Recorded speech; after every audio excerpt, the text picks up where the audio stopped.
This video made possible thanks to the Jackson Hole Snow Devils, Featherlight Trailers, Dunlap Distributing and Budweiser Beer, Cowboy Village Resort, Holes Racing Products, RU Outside, Starting Line Products, Tri-City Polaris, Union Bay Racing.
Welcome race fans to the 25th annual running of the World Championship Snowmobile Hillclimb, Jackson Hole, Wyoming. What started out as a challenge between local snowmobilers 25 years ago has evolved into one of the greatest snowmobile racing events ever. Many changes have transpired over the past 25 years, but one thing remains the same: man and machine attempting to conquer Snow King Mountain. The race is comprised of 20 classes and 4 days of racing. The first 3 days of racing is qualifying for Sunday's finals. The stock and improved stock sleds qualify on the lower portion of the race course, and the top 1/3 fastest times advance to Sunday's finals. Friday's qualifying proved to be more of a challenge than racers had been faced with in past years. Friday's course conditions are hard pack and slick. Horsepower and fast, aggressive riding would take a backseat to smart, controlled riding today. The stock machines are not allowed to use any type of rear traction products, and many of the top snowmobile racers would fall victim to the track conditions. Top racers such as Rick Ward, Dennis Dermis, Scott Halton, along with many other hill climbers, would fall victim of today's icy conditions, failing to qualify for Sunday's finals in their respective classes. The improved stockers are up next. These machines are allowed to use limited traction products such as ice screws to improve traction and control. With traction less of a factor in these classes, the racers were laying it on the line to assure a trip to Sunday's finals. The fast, aggressive racing would provide for quick times separated by thousandths of a second. The course conditions and aggressive riding would take its toll on many racers. CJ Peddington from Walden, Colorado had the cash or crash attitude and ended up inspecting his headlight at gate 3. CJ's tether wrapped around his handlebars and failed to release. Number 40, Robert Tillotson, caught a deep rut at gate 12 and lost control of his machine. His sled took a beating when it freewheeled down the course and launched off a berm at gate 5. Today's qualifying on the lower portion of the mountain has proven to be much tougher than years past. The tradition that Jackson is known for continues. Stay with us as we move into Saturday's qualifying runs when we return. Cowboy Village Resort at Togety has become a world premier snowmobile resort for winter vacationers. With an average snowfall of 600 inches, the vast beauty of the Grand Tetons and the surrounding 2 million acres of national forest to snowmobile, Togety will bring you back again and again.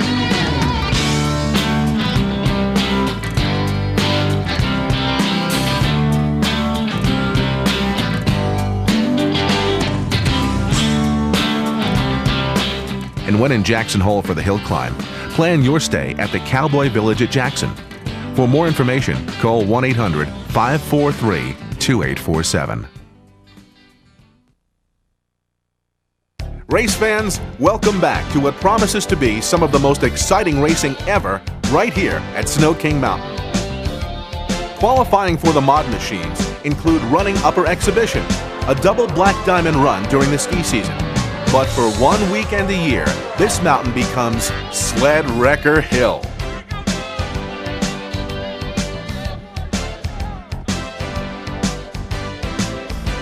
The graphic profile of this mountain represents the steepness of the course. Only those of you that have had the opportunity to witness this event from the mountainside can truly understand the challenge these racers are faced with. The bottom half of the track is a flat-out speed run through a chewed-up rough course. Once the racer hits Catwalk 1, located at mid-mountain, the start of the steep incline begins. The racers will lose some of their speed here at this transition. This is also where the catch net is installed to catch the less fortunate. The section between Catwalk 1 and 2 is the only place to regain speed. Once you hit Catwalk 2, the transition becomes extremely steep. Just below Catwalk 3 sets what is known as the Rock Garden. Snow depth, weather conditions, and racers' lines dictate the outcome at this location. If one area of this course defines Jackson, it's Catwalk 3. The moguls on the course are massive as you crest this catwalk and aim for the top. The chute is the last remaining obstacle for the racer. Make the chute and you've just climbed 1,600 feet to the top of Snow King Mountain. The 600 modified machines are the first on the course this morning. The course is hard pack on the top 6 inches of the surface, and the first couple of classes should have a good clean course to run. The second racer of the day is number 143, Anthony Zollinger, riding for the Williamson Racing Team. Number 143 found some problems just below the third catwalk and would go down as Saturday's first victim.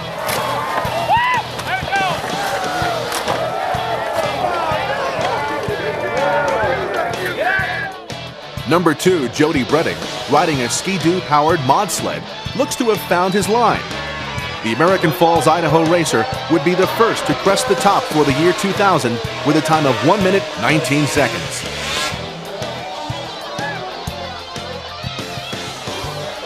Brett Rasmussen was the second rider through the lights, but his time would not advance him to Sunday's finals. The fifth racer to attempt the mountain today is female snowcross racer and Jackson local Shyla Brown, the daughter of past world champion hill climber Norris Brown. The 19-year-old spends her winters riding the mountains and racing the snowcross circuits here in the West, so steep terrain is nothing new for Brown. She's up and over the second catwalk, into the sharp, off-camber left-hand turn, and up towards Catwalk 3. Brown has had limited time on this machine.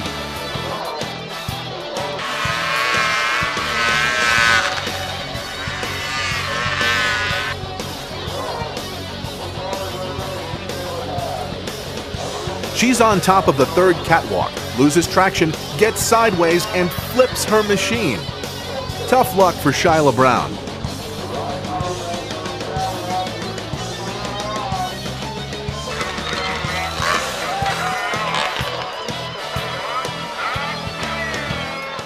So tell us the kind of pressures that you felt, if any at all, being the first woman to take on the hill. There's a little bit of pressure there, but I didn't really let it get to me as much as actually just studying the mountain and listening to what Dad had to say and just getting some advice from the other racers. So. Number 101, Dean Digidio, would also run into problems here at the third catwalk. Good effort by the hill help to prevent a sure disaster. Number 86, Corey Lundahl. Number 227, Canadian racer John Bodnair. Number 11, Cale Christensen. Number 45, Mark Thompson. And number 42, Sheldon Archibald, all qualified for Sunday's finals. Number 361, Mike Ehrman, pulled off some good riding here at the third catwalk and kept his sled heading to the timing lights, but would just miss out on qualifying. Ryan Zollinger qualified number 1 with a time of 1 minute 15 seconds, 4 seconds faster than the rest of the field. Number 143, Anthony Zollinger, returning from his crash in the 600 class, ran the course with a fast enough time to qualify 5th here in the 700 mod class. Number 72, James Godfrey, rode his 600 turbo through the lights and qualified on the bubble with a time of 1 minute and 29 seconds. Tony Zollinger shows just how rough this course has become. His ride would qualify him 7th. Butte, Montana racer Jake Moe would make it to the 3rd catwalk before taking the short line back down.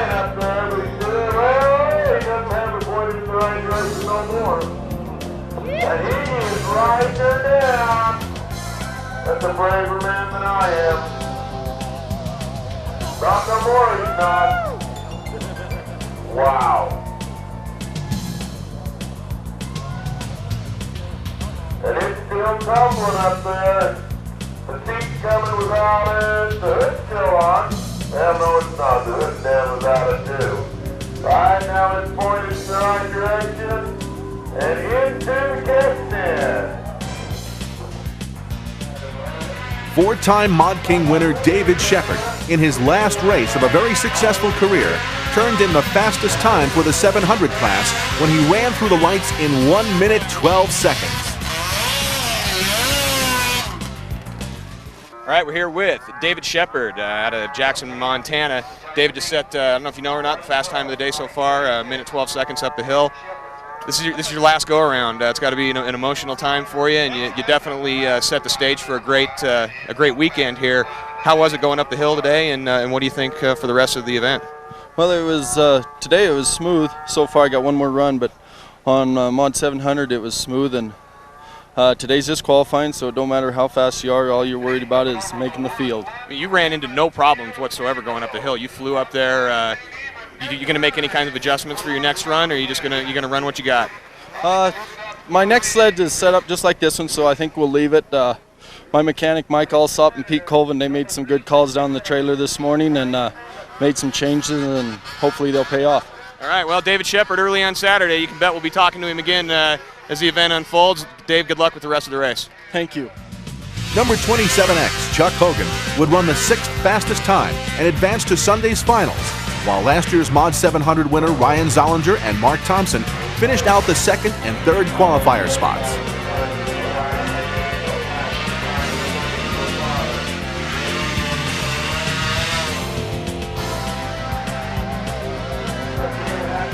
Arctic Cat racer Sheldon Archibald missed out on qualifying when he took out a gate near the top timing lights.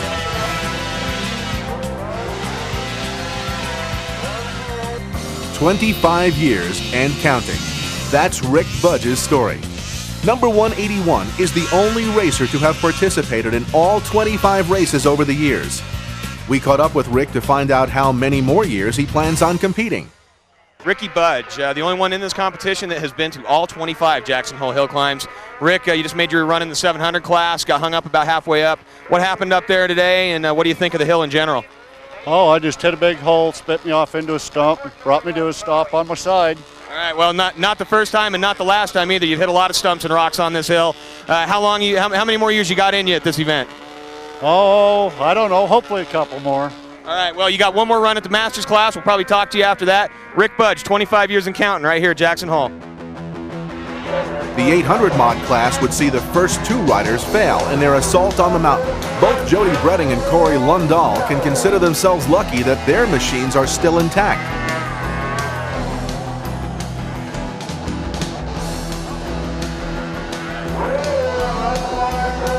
Mark Thompson won this class last year. Number 45 qualifies 7th. There are 6 Zollingers racing here at Jackson this year. 4 of them would qualify here in the 800 mod class. Leading the pack was number 3, Tony Zollinger, qualifying 3rd fastest. Ryan Zollinger managed to pull off a 4th place finish, while Sid Zollinger qualified 5th. And number 143, Anthony Zollinger, wrapped up the 6th place. If it wasn't for bad luck, number 42 wouldn't have any at all. Sheldon Archibald hit a gate in the 700 mod class. Here in the 800 class, his sled hit a couple more on the way back down. Number 255, Jim Bobin, ran 3 classes yesterday and opted to run his 4th race here in the mod class aboard his improved stock sled. Jim and his crew will need to do some minor repairs for tomorrow. This sled is scheduled to run in the 800 improved stock finals. Here's one of our favorite stories. Take a Canadian snowcross racer. Long track his open snow cross sled.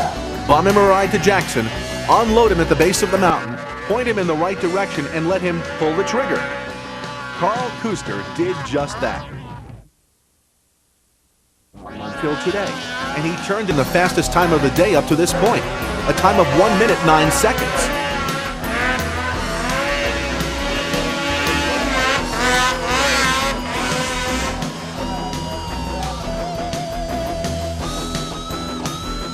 Kuster's fast time of the day would fall victim to another snowcross racer, Dennis Dermus. Riding for Williamson Racing, Dermus managed to run the mountain 0.3 of a second faster than Kuster's time, and when he crested the top, he knew it.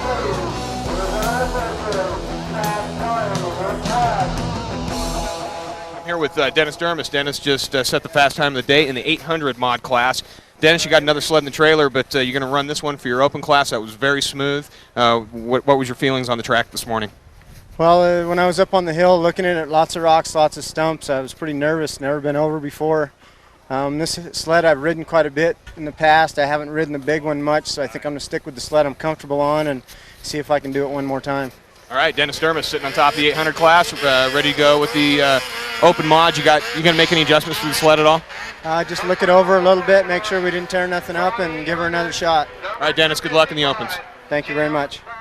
The open mod class is up next, and with snow conditions quickly falling victim of the modified machines, the race course has changed to a rock-infested mountainside. The winningest hill climb racer in history and last year's improved stock world champion Rick Ward found the going tough when he caught a rock near the third catwalk and would end his run there. Johnny there ended his day when his sled flipped backwards near the third catwalk. Watch the hill help as they move in to attempt to catch the sled. They missed this one, but their efforts and willingness to take on a 400-pound machine is well appreciated by the racers and fans. Shyla Brown returned aboard her open mod sled and ran into problems midway up the third catwalk. She loses her grip and falls off into the rotating track. The hill helped catch the machine, and both Brown and the sled survived to ride another day.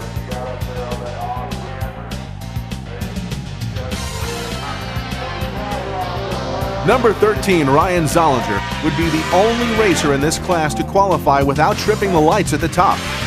Ryan lost his tether just below the top, came to rest, and would qualify 7th. The next 4 racers, Sam Nazis, Cal Christensen, Jody Breding, and David Shepard, would all crest the top and move into Sunday's finals. Number 224, Dennis Dermus, qualified second fastest with this run aboard his 800cc sled. And the fast time of the day goes to number 143, Anthony Zollinger, who posted a blistering time of 1 minute 8.52 seconds. Qualifying for the Pro Master mods are up next. Number 49, Sid Zollinger, had one of the most spectacular crashes of the weekend when he was caught between the skis of his machine and driven into the rocks below. Top-notch safety gear and a little luck saved number 49 from being seriously injured.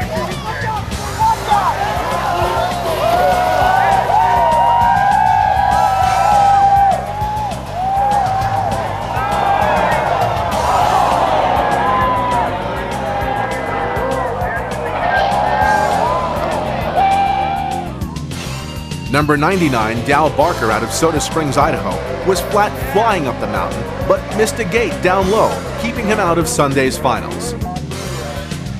Brett Rasmussen qualified his cat number 1 when he rode it to the top.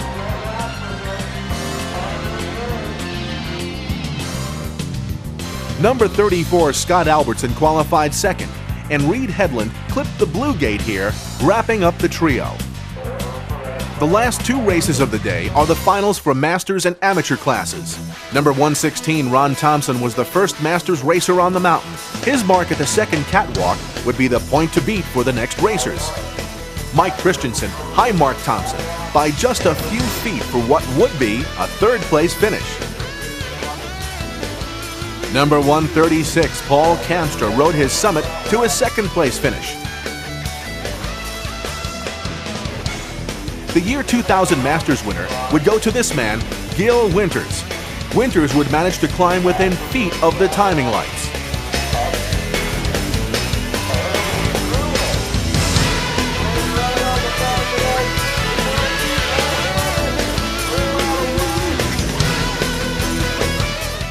amateur racer Chris Browning claimed a third-place finish.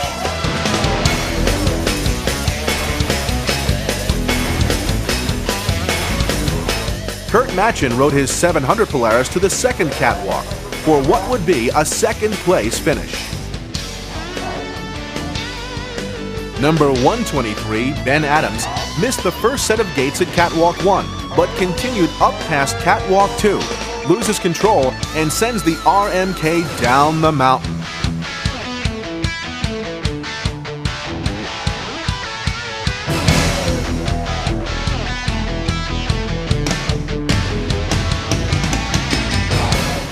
The last racer of the day, Ty Free, wrapped up the win with this run and claimed the amateur win.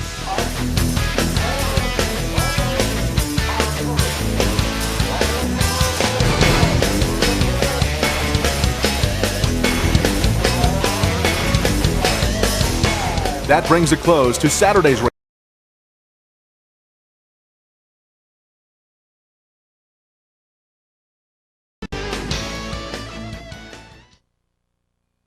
Since 1972, Starting Line Products has specialized in developing and manufacturing a wide variety of aftermarket performance products.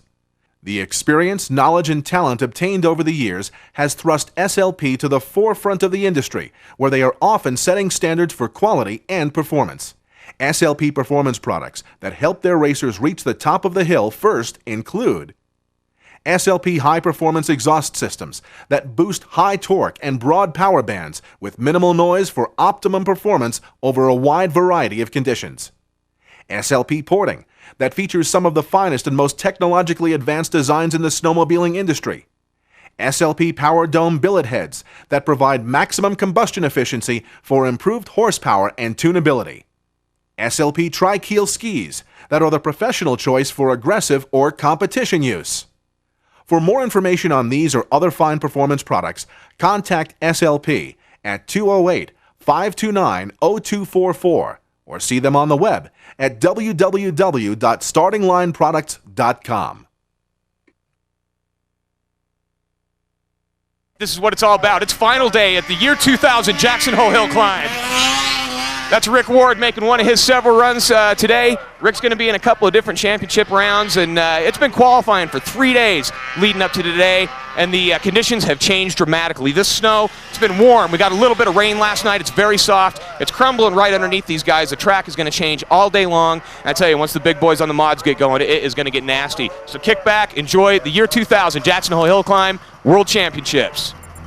3 days of hard, fast racing brings us into Sunday's finals here at the World Championships. A spring storm has moved into the Jackson Valley. Rain had fallen during the evening hours, followed by this snow. The upper portion of the mountain is socked in with fog and blizzard conditions. The first set of racers will have to take on this challenge with near zero visibility on the upper portion of the course. The first racer on the course this morning would be number 208, David Sharp, who rode his cat to a third-place finish in the 500 stock class. Rob Kincaid followed with a second-place finish. Number 103 lost his sled near the third catwalk.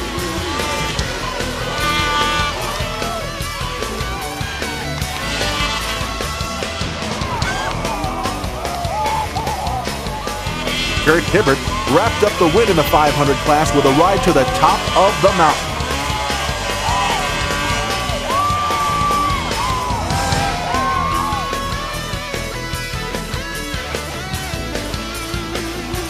Semi-pro racer Trent Leffler claimed the win in his class with this climb. Derek Niebecker and Jim Brace finished second and third. Jackson local Tom Roby rode his Polaris to the top of the mountain for a third-place finish in the 600 stock class.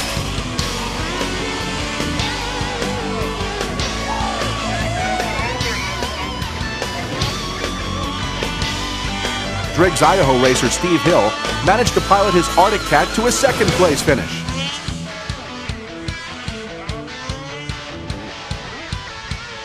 Number 5, Rusty Johnson won the 600 stock class with a time of 1 minute 29 seconds, 10 seconds faster than Hill and Roby.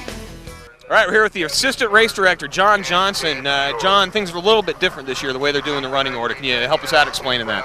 Well, it's the first year we've tried it. I guess Rimshaw's been doing it most of the season this way, but we're running a stock, then we run an improved stock, then we run a mod. It helps keep the crowd involved, I think. It helps keep the riders more involved because you don't have your mod guys waiting all afternoon to ride. And we thought we'd try it. It's the first time we've done it here. It looks like it's great. Good. I think it's going to make things a lot more interesting for the later stock sleds where they've had a couple of mod runs before them. It'll definitely either have a big trench or it'll break the snow for them. I don't know which, but it'll make it interesting, yes. I think so. All right, thanks a lot. John Johnson, assistant race director and proud member of the Jackson Hole Snow Devils. Thanks a lot, John. All righty, thank you. The improved 600 stock class failed to put a sled atop Snow King Mountain. Robert Tillotson climbed to a third-place finish. Number 7, Rick Ward, ran into problems below the third catwalk, but managed to salvage a second-place finish.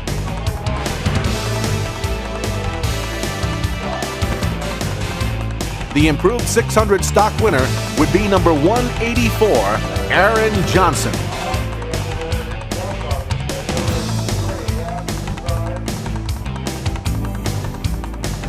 Seven racers in the 600 mod class, and only 3 would make it to the top. Number 2, Jody Bretting from American Falls, Idaho, would settle for a 5th place finish when he clipped the gate at the third catwalk. Corey Lundahl caught a rut on the way to the top and ended up 4th.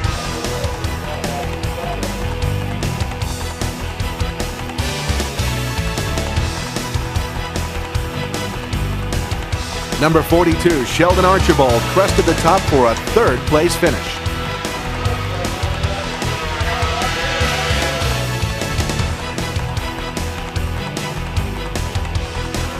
Cale Christensen ran a hard race, hung on over the big bumps, and wrapped up a 2nd place finish.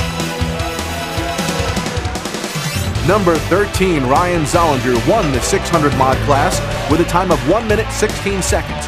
1.5 seconds faster than 2nd place finisher Cale Christensen.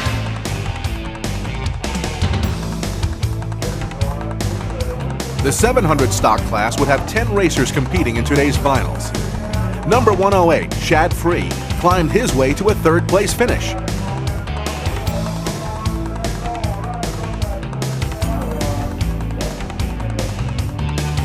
Chad Adams rode his 700 to just inches below the timing lights for what would be a 2nd place finish.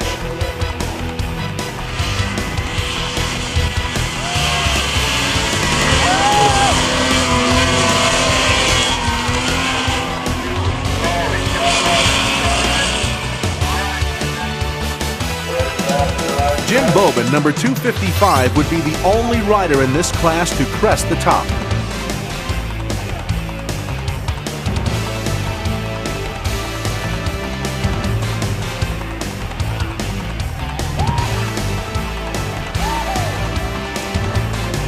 We caught up with Jim to discuss his first World Championship title. All right, we're here with Jim Bobin. Jim Bobin just took his stock 700 sled over the top. Jim, how was it up there? It was really rough. There was a lot of ruts, a few stumps. My track was ratcheting pretty hard, so I couldn't really get into it a lot, and I think that helped me. That was to my favor. All right, the mods that have been running up before this stock class, I bet they've made things really interesting up there. For a stock sled with a rubber track, there's probably only maybe 1 or 2 good lines up there, and I think I just was fortunate enough to find one of them. Tired of poor quality setup and service from your dealer? See Tri-City Polaris today, your Polaris Twin high-altitude specialist. Tri-City Polaris is in the business to help you and your machine perform better. From full custom-built race sleds to high-performance improved stock trail sleds, they can do it all. Tri-City Polaris sells Polaris ATVs, snowmobiles, and watercraft. Need parts and accessories? With over $250,000 worth of parts and inventory, Tri-City Polaris has all your needs. Starting line, WMS Enterprises, Fox Shocks, Engine Torque Arms, Holtz Lightweight Front End Kits, Lightning Clutch Weights, Torque Arms, ultralight skis, and other lightweight parts. Want to be 20 miles per hour faster over the bumps? Check out the revolutionary Walker Evans Superior Ride Control Shocks. Call 801-298-8081 or log on to their website at www.tricitypolaris.com. Tri-City Polaris, located in Centerville, Utah, proud sponsors of the Tri-City Race Team. 3 racers crested the top of the mountain here in the improved stock 700 class. Team Teton racer Darren Gould pulled together a quality run for what would be a third-place finish. David Shepard crested the top with a time of 1 minute 18 seconds for a second-place finish.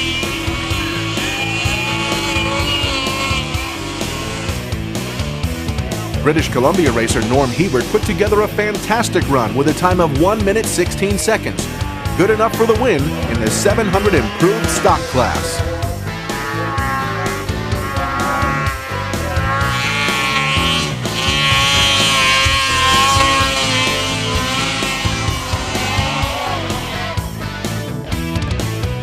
Catwalk 3. Need we say more? Tony Zollinger and 3 other qualifiers all ran into problems here at the Rock Garden. The constant beating of the machine on this course has uncovered some massive rocks. This will get worse as we progress. Number 11, Cale Christensen, managed to ride over the rocks and to the top for a 4th place finish. Anthony Zollinger picked a good line over the catwalk, but ran into a little problem just before the timing lights. He waves off the hill help and signals he's heading to the top. 3rd place finish for his efforts.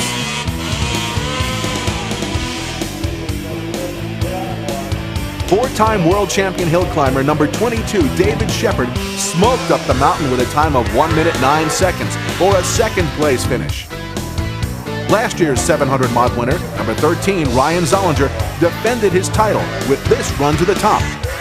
Zollinger clocked in 0.8 of a second faster than Shepard to repeat his victory and take home his 2nd win of the day.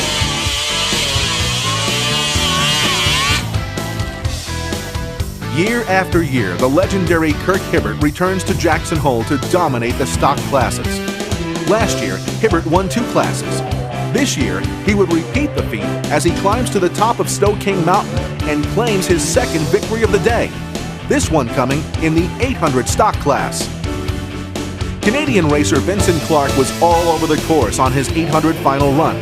He managed to pull things together and crest the top with a 2nd place finish. Lolo, Montana racer Shane Hart would finish behind Clark by only 0.3 of a second for 3rd place.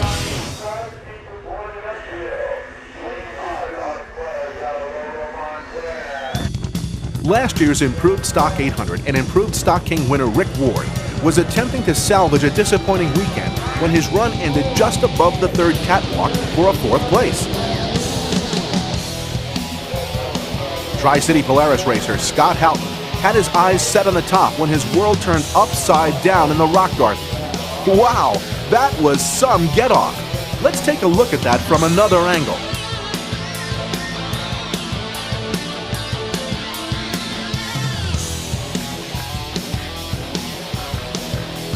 The next racer on the course is Brad Sharp from Moxie, Washington. Sharp had problems on his approach to the catwalk. Number 206 managed to plant his machine in a set of trees just below the 3rd catwalk. As we take another look, you can see his options. It's the trees or the net.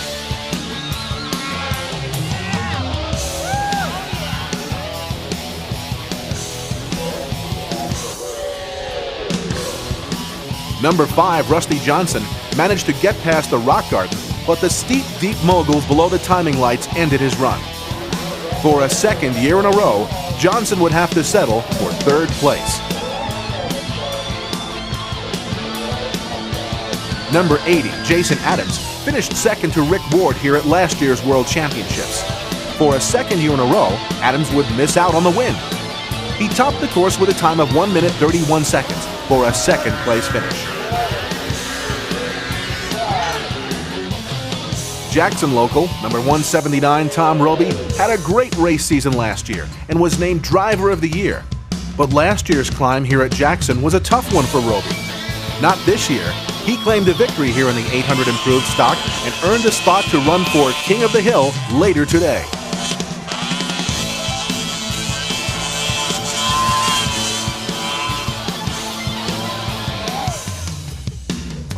The semi-pro improved stock class went down like this. Number 139, Ryan Bunderson, high-marked the group for the win. Jesse Duncan would survive with a second-place finish, and number 71, Larry Smith, finished third. Rocks, stumps, and a handful of throttle. Sometimes you just have to go where the sled takes you. That was the case for Anthony Zollinger here in the 800 mod class. Hitting the gate would place him back in 6th place. During yesterday's qualifying runs, Dennis Dermis was the fastest in the class. Today, he would sit atop the third catwalk with a 5th place finish. A lack of fuel was the problem, and it may have cost Dermis a World Championship title. Number 45, Mark Thompson, won this very class here last year, and a repeat would be why Thompson has returned. A time of 1 minute 17 seconds would put number 45 in 4th place. Tony Zollinger scratched and clawed his way to a 3rd place finish by narrowly beating Thompson's time by 0.6 of a second. Snowcrosser Carl Kuster proved he's worthy to run with the big boys when it comes to hill climbing. The Canadian did Arctic Cat proud with his 2nd place finish here in the 800 mod class.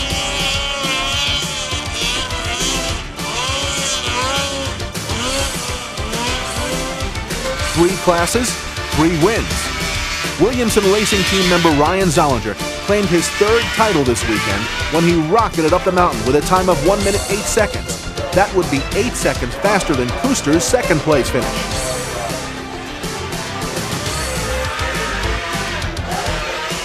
There'll be more racing right after this. Are you looking to improve handling and performance for your machine? Look no further than Hull's Racing Products. Quality lightweight performance products include lightweight brake and drive components, lightweight front-end kits, reduce up to 8.5 pounds of unsprung weight and gain 1.5 inches of ski travel, lightweight rising rate coil over rear suspension kits, the best mountain suspension you can buy for your new Polaris RMK, reduce weight and increase vertical travel to 9 inches, that's 2 inches more than stock, 136, 141, 144, 151, and 156 rail and tunnel extensions. Proud sponsor of Team Teton Racing's Rick Ward and Darren Gould. For more information, contact Hull's Racing at 360-398-7006 or visit our new website at www.hullsracingproducts.com.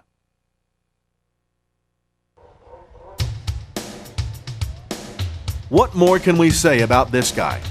Not to take anything away from his fellow racers, but Kurt Hibbert participates in 1 hill climb race a year right here at Jackson. Number 41 claimed his 3rd win of the day here in the ProMaster stock class. Number 34, Scott Albertson, claimed a 2nd place finish, while Brett Rasmussen wrapped up the 3rd place spot. For the first time today, you can look across the valley and see the Teton Mountain Range. The harsh weather this morning appears to be lifting as we move into the 1000cc improved stock class.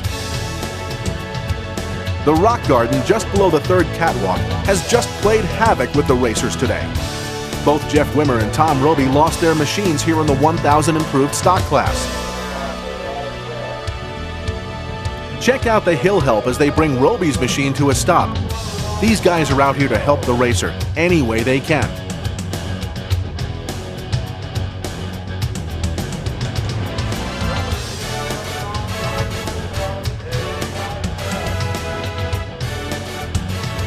Fourth place would go to number 55, Justin Nielsen.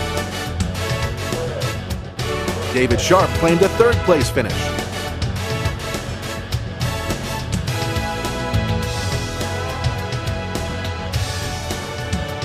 Number 39, Justin Moeller, won the 700 improved class here last year.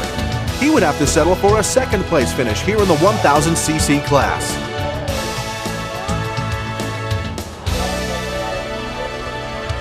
Darren Gould must have found the only smooth line left on the mountain as he motored to the 1000 improved stock win. His time was 1 minute, 16 seconds.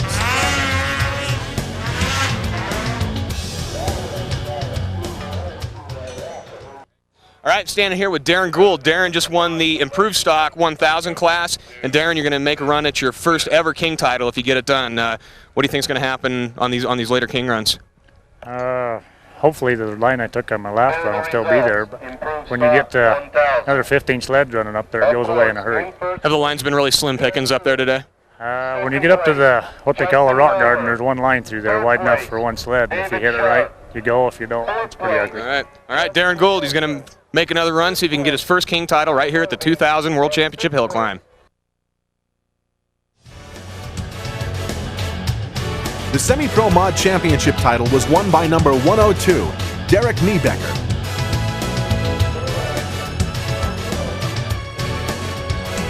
Trent Leffler took second place, and Darren Lutz crashed down low and finished third. The ProMaster Improved Stock class was won by number 290, Lloyd Herbst.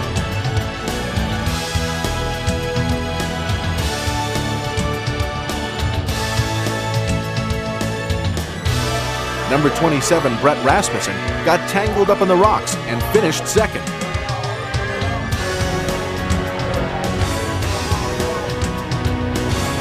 Scott Albertson would finish third.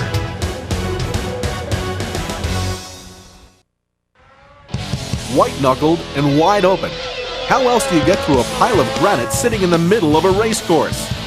The open mod machines were up next, and they would fall victim of the mountain one by one. Number 2, Jody Bretting, sacrificed his machine for what would be a fourth place finish. Race fans, remember this shot. This is most likely the last time you will see David Shepard competing at Jackson or any other sanctioned race, as he closes out a very successful racing career.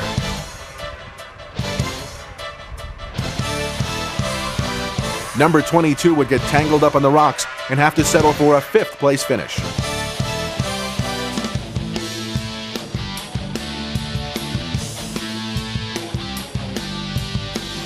Watching racers drop like fallen soldiers can be nerve-wracking, as Sam Nazis waits his turn down at the base of the mountain.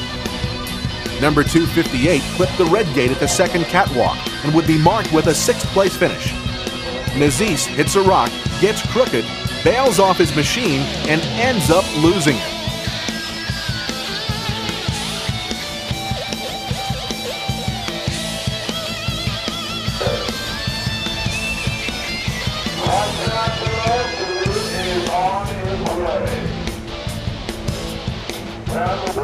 Number 224, Dennis Dermus, is next on the line. The lack of snow and tight gates between the catwalks has grounded racer after racer. Dermus would settle for a third place finish.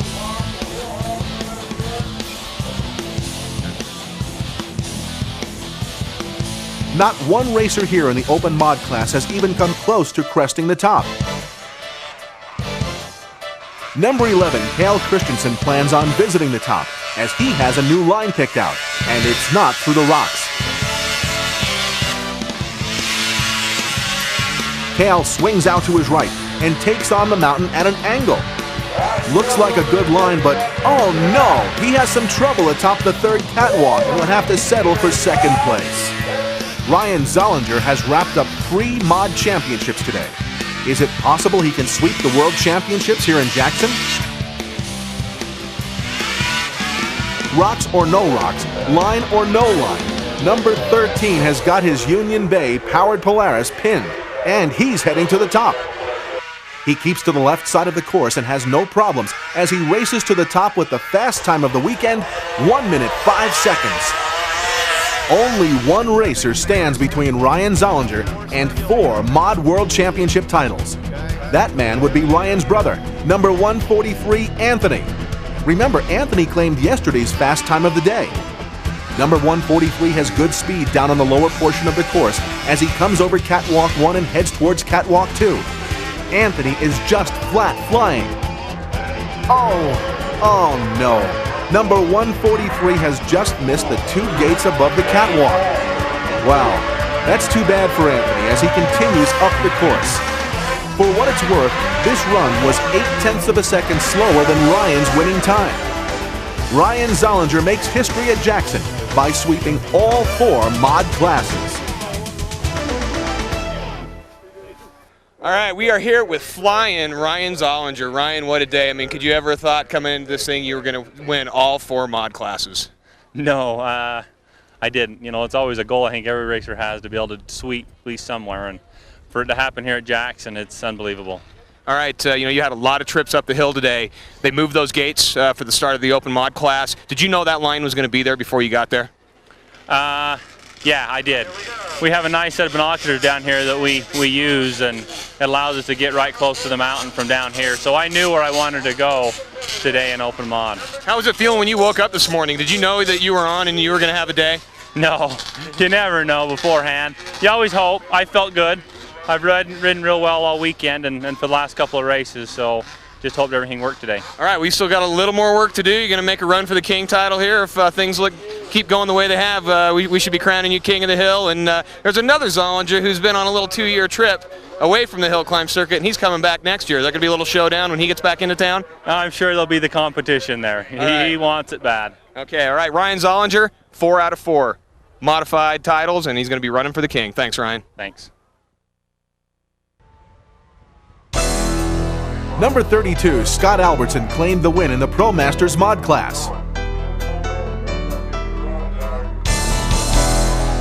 Number 27, Brett Rasmussen took second. Brett missed a gate and would be marked there. Reed Headland finished with a 3rd place. There is only one thing more prestigious than winning your class here at the World Championships, and that's winning the King of the Hill title. Stay with us as we return for the best of the best. For the 5th time in 5 years, Union Bay Racing has powered the Jackson Hole Hillclimb World Champion. This year, Union Bay Racing Power captured every mod class for an unprecedented first time ever. This total domination shows Union Bay Racing's commitment for producing the highest HP, most dependable racing and trail engines in the industry. Union Bay Racing offers trail and race engine packages for Polaris, Rotax, and Yamaha engines, utilizing our years of race-winning experience.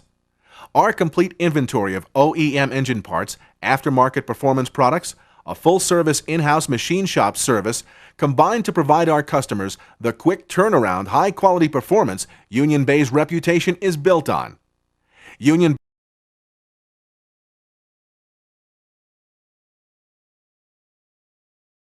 CNC manufactured to ensure that the 7-transfer port triple exhaust masterpieces offer the widest torque and power levels available anywhere. If you're looking for a full-out World Championship performance or simply need quick turnaround on a minor repair, Union Bay Racing is the place to call. Our number is 206-522-1516. The first racer in the Stock King competition is Kirk Hibbert. Number 41 has won 3 classes here today and technically can have 3 chances at the Mountain for King title. Look at this. Only 2 of the last 10 modified machines have gone over the top this afternoon. This is incredible. Hibbert jumps aboard his stock machine and rides it to the top to set the stage for the Stock King runs.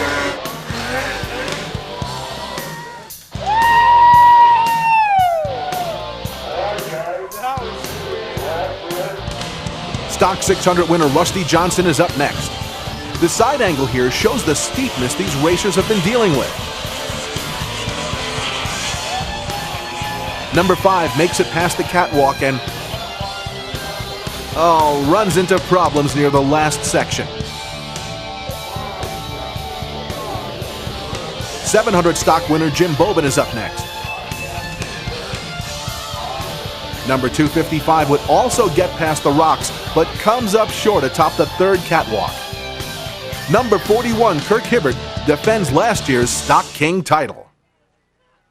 All right, we are here with the captain, Kirk Hibbert. Kirk, man, the year 2000, what a showing. You've run this hill a lot of times. Is this one of your best events ever here? This is definitely, I think, my best event yet. I just had awesome runs all day Friday and today, and sleds were working great, and good weather, just super. It's a great combination for an event. You know, you've had a lot of great times here. Anything you'd like to say to the Snow Devils for putting this little show on every year? Well, I'd really like to thank the Snow Devils. They do a super job here, and they're also friendly and you know, welcome us back here because we're really consider ourselves natives of here. So it's so great to get back and mingle with them, and you know, I think that's why I do so good. I get so pumped up from, you know, all the old friends and everything. It's really great. All right, well, the master once a year gets to come back and play in his own backyard. Kurt, you're taking away a Featherlight trailer for your efforts this week, and I'm sure you'll put that to some good use. Real good use. Matter of fact, we're just looking at buying one for the motocross racing, so that'll be just perfect. All right, well, I'm sure that'll thrill Featherlight knowing that they just gave you the one you wanted. All right, Kirk Hibbert, the king of the hill for the stock class for the year 2000. Good luck, and we'll see you here next year. Thank you. And the champion of the 800 improved stock class, Tom Roby, local boy, did great in the 800 class. He took a nasty tumble here in the 1000s, and we've got a number of different race teams right now. This is what this is all about. We've got a rider who's got to make a king run here in just a little bit. We've got several different teams that are working on his sled, trying to get him running, trying to get him so he can go up the hill and chase after his first ever king title. Tom's a little banged up right now. He's worried about a possible broken rib. He took a nasty one, but we just want to show you this is what it's all about. You know, sportsmanship at its best, and hopefully it'll bring good luck to Tom Roby. The first racer to compete in the improved Stock King run is the 700 class winner, number 340, Norm Hebert. He has a little problem down low, but gets his machine back on track and is heading toward the ominous rock-infested third catwalk.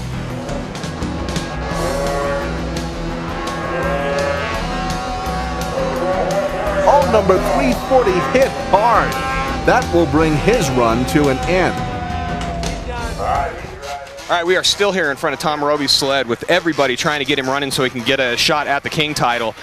They just brought up his pipe. He had a hole in it, and it looks like they took the pipe down to Darren Gould's trailer and did a weld job on it. Again, the teamwork of all these other teams here helping Tom out, trying to get him a run. If they can get it going, Tom Roby is going to make a run for the king title in the stock.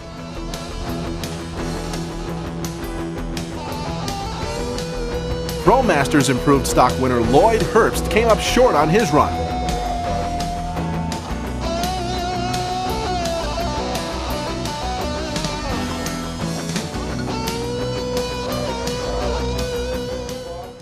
All right, this is it, the end result of a lot of work by a lot of people. Tom Roby's sled is bungee corded together, it's fired up. Tom Roby's making a run at the king title. Improved Stock 800 winner Tom Roby has climbed aboard his Rec 800 and is making his run.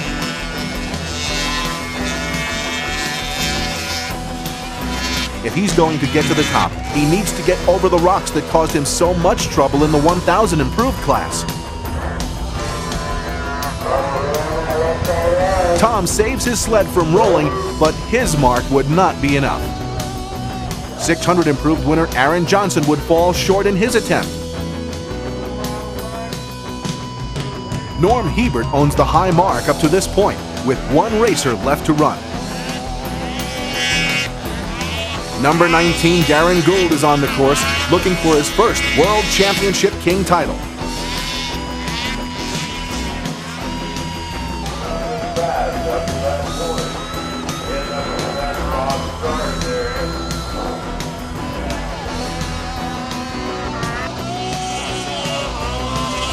Gould just high marks Hebert's mark. The sled comes over the top of number 19, and the track catches his back.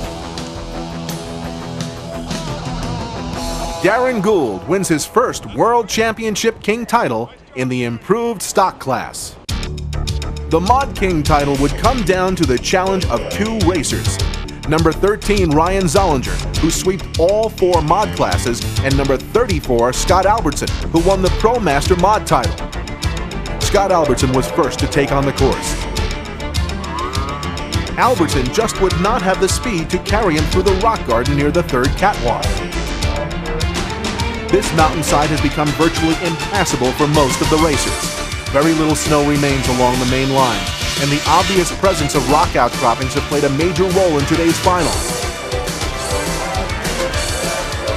Gunning for a perfect weekend, number 13, Ryan Zollinger, has no doubt been the most dominating racer here at the World Championships. When it was all said and done, Ryan Zollinger would go 5 for 5 today and be crowned the Mod King of the Mountain 2000. Are You Outside? The Do-It-All folks from Driggs, Idaho, bring you the Crash and Burn segment. Are You Outside has the legendary back thing, thumb thing, and knee thing to hold you together out there. They also bring you the Bridger boot and the new X-Static glove for comfortable, no-worries riding. Go farther and higher with unique, high-quality Are You Outside clothing and accessories. Call 1-800-279-7123 for a catalog, or explore their website at www.ruoutside.com.